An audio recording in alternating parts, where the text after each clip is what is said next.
नमस्कार दोस्तों, जरा सोचिए आपके घर में जो बाई जी आती है कितना पैसा कमाती है आपको पता ही ना हो, क्या काम करती है आपको पता ही ना हो, इनफैक्ट वो करती भी है या नहीं आपको पता ही नहीं हो। तो अब आप सोच लीजिए आप खुद को क्या बोल हमारे राजनेता कितना पैसा कमा लेते हैं, इनको क्या क्या सुविधा मिलती है, एक करदाता के रूप में ये कैसे करता है सब खर्च, इससे आपकी जेब पे क्या फर्क पड़ता है। आइए आज के इस वीडियो में यही जानने की कोशिश करेंगे कि ये सेवक कितना पैसा कमा लेते हैं। अगर ये वीडियो आपको अच्छा लगे तो इसको लाइक और शेयर जरूर करें। आइए आप समझते हैं लोकतंत्र का कड़वा सच ये काफी सुंदर शब्द है जो हर किसी को शिप का कैप्टन बनने का मौका देता है, किसी भी प्रकार का भेदभाव नहीं करता, सभी को सम्मान अवसर देता है, भले वो इंसान शिप का कैप्टन बनने के लिए क्वालिफाइड हो या नहीं, उससे कोई फर्क नहीं पड़ता। आपको क्या लगता है एमएलए बनने के लिए किसी क्वालिफिकेशन की जरूरत पड़ती है? नहीं, ना ही इसमें कोई 12th की जरूरत पड़ती है, ना ही इसमें कोई 10th की जरूरत पड़ती है, ना ही कोई ग्रेजुएट की जरूरत पड़ती है, इसमें किसी भी प्रकार की एजुकेशन की जरूरत नहीं पड़ती इसमें। ये सब वहां तक ठीक था जब भारत देश आजाद हुआ था, तो उसके कुछ सालों बाद तक। मुझे बेवकूफ कहिए या कुछ भी कहिए, मुझे पर ऐसा लगता है कि एक अच्छी तरह से काम कर रहे लोकतंत्र का लक्ष्य यह होना चाहिए कि पूरी आबादी को शिक्षित करना चाहिए। शिक्षित व्यक्ति को कभी भी नेता नहीं बनाना चाहिए। ये जब होगा तब हमारे अधिकांश विधायक जो हमारे कानून कायदे बनाते हैं वो खुद पढ़े लिखे होने चाहिए, वो पढ़ाई का इंपोर्टेंस जानते हो। आइए हम जल्दी से संशोधित करें कि नागरिक शास्त्र में हमने क्या सीखा।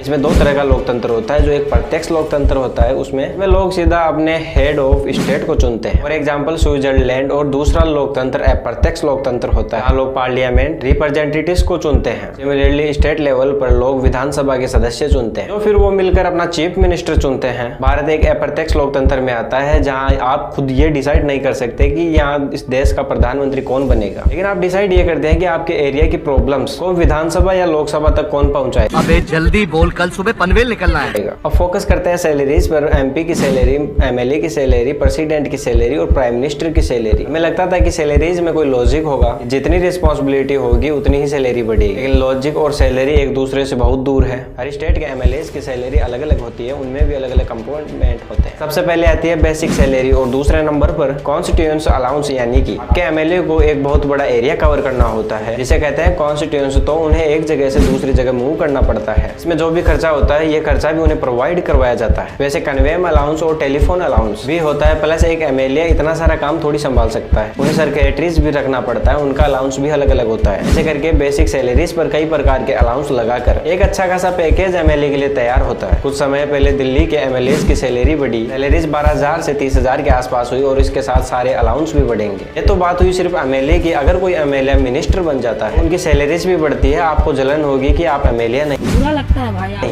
एमएलए को फैमिली के साथ घूमने के लिए 1 लाख तक का ट्रेवल फ्री दिया जाता है। जो मैं आपको दिल्ली के विधायकों की सैलरी बताया वो टॉप 10 में नहीं आती, टॉप 10 आती है तेलंगाना, जहाँ पर एक साधारण एमएलए को अलाउंस मिलाकर महीने के 2,75,000 तक रुपए मिलते हैं। एक एमपी की बेस्ट सैलरीज 1 लाख रुपए होती है पर मंथ। क्या कीजिएगा इस धनराशि का? कई बेनिफिट्स अलाउंस के मिलते हैं, ये सब मिलाकर संसद के प्रत्येक सदस्य पर 2 लाख रुपए खर्चे जाते हैं। एक एमपी को रहने के लिए एक घर दिया जाता है और एक लग्जरी कार भी दी जाती है, और जो मेडिकल ट्रीटमेंट का खर्चा आता है वो भी सरकार देती है। प्लस कोई भी एमपी अपना आईडी कार्ड दिखाकर ट्रेन के फर्स्ट क्लास में ट्रेवल कर सकता है। और हमारे प्राइम मिनिस्टर की सैलरी है सिर्फ 2 लाख रुपए। इसका मतलब हमारे कई स्टेट के चीफ मिनिस्टरों से भी बहुत कम है। चीफ मिनिस्टर को खुद की सैलरी के साथ साथ एक एमएलए की भी सैलरी मिलती है, और एक प्रेसिडेंट की सैलरी है 5 लाख रुपए और उसको रिटायर्ड होने के बाद, और हर महीने 1.5 लाख रुपए पेंशन मिलती है, और रहने के लिए लाइफ टाइम तक घर दिया जाता है। अगर आप कभी भी एमपी बन गए और 5 साल के लिए टिक गए तो आपकी पर मंथ रिटायर्ड होने के बाद 20,000 पेंशन मिलेगी आपको, वो भी लाइफ टाइम। ये बात जानकर आपको हैरानी होगी कि आज तक सिर्फ एक एमपी ने रिटायर्ड होने के बाद पेंशन लेने से इनकार किया है। उन्होंने बोला कि मुझे इस अमाउंट की जरूरत नहीं है, ये अमाउंट देश की भलाई में कहीं ना कहीं काम आएगा। ये आप बोलोगे क्या चाहते हो?